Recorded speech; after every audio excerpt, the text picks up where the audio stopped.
Talk about it. Oh, you know, no big deal. Just reporting on all the latest highlights from your favorite NBA players in NBA Live. That is true. For all the viewers who don't know, like Jen, you can actually see Natasha in a game of NBA Live.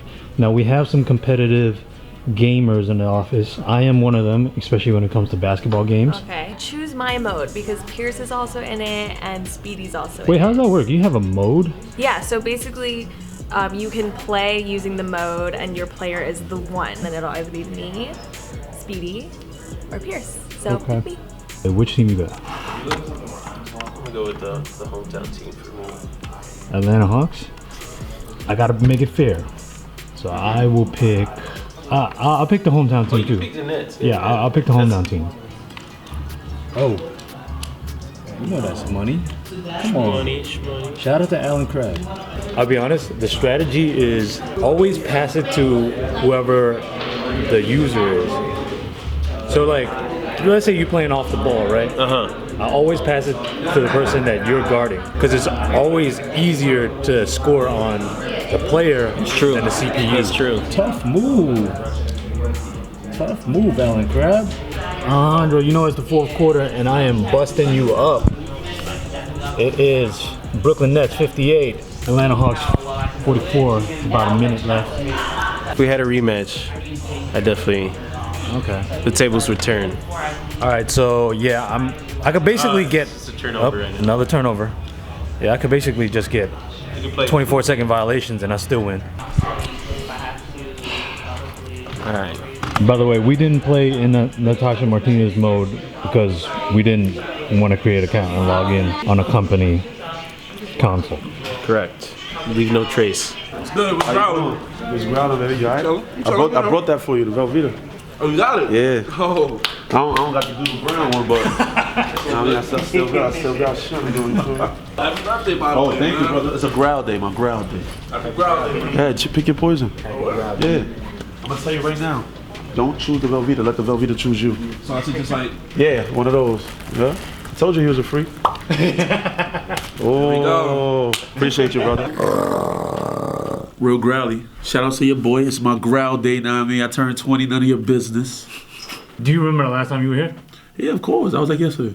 Yeah, well, technically it was like 2 months ago. It was for real? Yeah, 2 months ago, and then I saw you again at ComplexCon. That's a growl fact. Well, other than your growl day and this crazy... Yeah, shout out to my guy Mora, my son Lionel. They hooked me up. My son Mora did the stitching and the itching. My boy Mora did Can we get a whole my boy fit Lionel check? did the... Let's get a whole fit check. Feel me? Get that. Dip. Shout out to Lion King coming back out. You feel me? I'm in there. You know what I mean? Same outfit right here. You feel me? Don't play yourself. Save yourself. Okay, so why did you actually come back today? Basically, I'm working on a growl tape. Not a mixtape, not an EP. It's a growl tape. You feel me? 5 songs, 5 skits. Shout out to my guys Rich and Holly TV. Shout out to my landlord's son. He's 16 years old. We shouting out Yo, landlord? shout out to my landlord's son. Okay. My boy CJ. Yo, he made this beat. I'm about to play it for y'all in a little bit. And this beat is crazy. I call this the growl anthem. This is my single I'm pushing on the growl tape. Guys, check it out. What you were supposed to hear was Wavy's track, The Growl Anthem, featuring Wiz Khalifa. However, we didn't get the music clearance in time, and I'm not trying to go to Wiz Khalifa's label or Wavy's management just to get the clearance. So I'm just gonna fill the time with my voice while you watch Wavy dancing, doing the Dilf Rock, okay? Big growl outs to Wiz Khalifa. Listen, you know what's crazy with that? Me and Wiz was not really talking, but he commented on something, and then I commented back, and then he said, if you ain't growling, you're wildin'. Because you know, I be saying that, if you ain't growling, you're wildin'. So he just said what I be saying. He said, if you ain't growling, you're wildin'. And I said, new song coming soon, would put the eyes. He ignored it. That was like probably like 3 months ago. And that's crazy that we really made the song. So basically, I had the song in my head for probably like about 2 weeks. I was talking to my landlord's son about making the beat and things.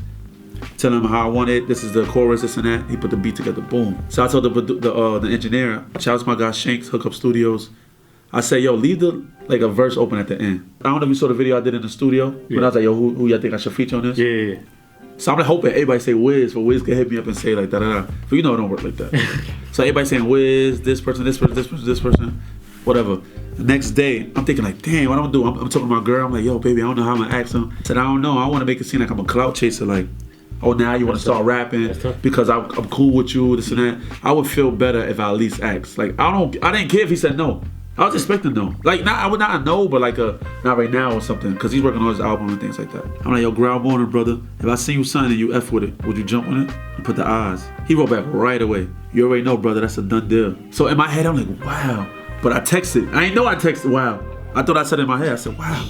And I sent that. I'm like, oh, shoot. I'm like, then I said, what's your email? He sent me his email. He said, text it to me too, bro. Sent it to him. So I'm like, oh, shoot. What you going to say? So I said, yo, I didn't get a master yet. Tell me what you think, what I should change, or whatever you want to do. He said, that's hard. Don't change nothing. You smoked that, bro. Thanks for the McQueen shout out. He said, my God, I told you I F with you heavy because you're always working, brother. I appreciate you for that. Him telling me that and like him not knowing me, like outside of like the gram, meant a lot to me. It felt like, dang, he felt like I'm a hard worker. Like that just motivates me. Like, yo, I gotta keep going harder and harder. So when is this ground tape dropping? I'm aiming for next Friday. But this single I just played, I plan on dropping some more. You got a chance to watch Aquaman and Deadpool, the newest. Yeah, Once Upon a Deadpool. Is this worthy of paying an admissions to the theater for? I'm gonna say this. Once Upon a Deadpool is worth it if you're a Deadpool fan who wants to see the movie again in theaters, even though it's a little more PG-13. But because $1 from every ticket goes to, I think they're calling it fudge cancer. So, you know, there is actually a good cause. If I'm not mistaken, Ryan Reynolds only did the PG-13 version if they could put some money to charity. So, you know, just this time of year, like that's a beautiful thing. And Aquaman's fun, so sure, why not? If you need something to do. ComplexCon Chicago. Chicago. What do we anticipate, man? We looking forward to it? Pizza. By the way, for all the viewers who don't know, news broke out, I believe it was last week. ComplexCon in July. It's in July and in November. But the first one is in July. November is Long Beach. July is in Chicago. Yeah, summertime shine. Yeah. Hey, talk about it. Yeah, it's gonna be lit. I'm anxious to see how that goes. Same. It'll be a first for everyone around here. Word. New location. Word. New time of year. Word. The convention center is lit. I feel like that's one of the key points of the success of Long Beach. Yeah. The sheer size of the venue. But see, sheer size that could shoot you in the foot too. That could, but it didn't. It didn't, but it could. I like a big venue, but I also like a large venue when it's mad stuff in there. So like if you got a large venue and it's hella empty, that's no bueno. Like this one festival that they did this year, it was a very large space and build out and the ambition was there, but the actual presence and, you know, of the space wasn't there. It was a lot of empty space. It was a lot of, you know, walking around to do nothing. So I mean, like, that's one thing I will say is that like a large space, if you ain't got, you know, shit to fill it in, it could bite you in the ass. What about Rax tips? For what? Having product on site. Is that a good thing or a bad thing? Of course. Could never go wrong with having product on site. What? That's what I came to the convention for. Okay. I mean, but that's not the only thing. I mean, no, not the only. You gotta have the panels. The panels are key. Yeah, I want to get more involved with the panels at both spots this year. Close it out. Close out the video. The holiday season's here. Yeah, we only got like a couple more episodes before the end of the year. Yep. On a positive note, I hope to see all of y'all there at ComplexCon in Chicago. And shout outs to Tony. Happy holidays. Merry Christmas. Happy Kwanzaa. And you know, it's better to give than to receive.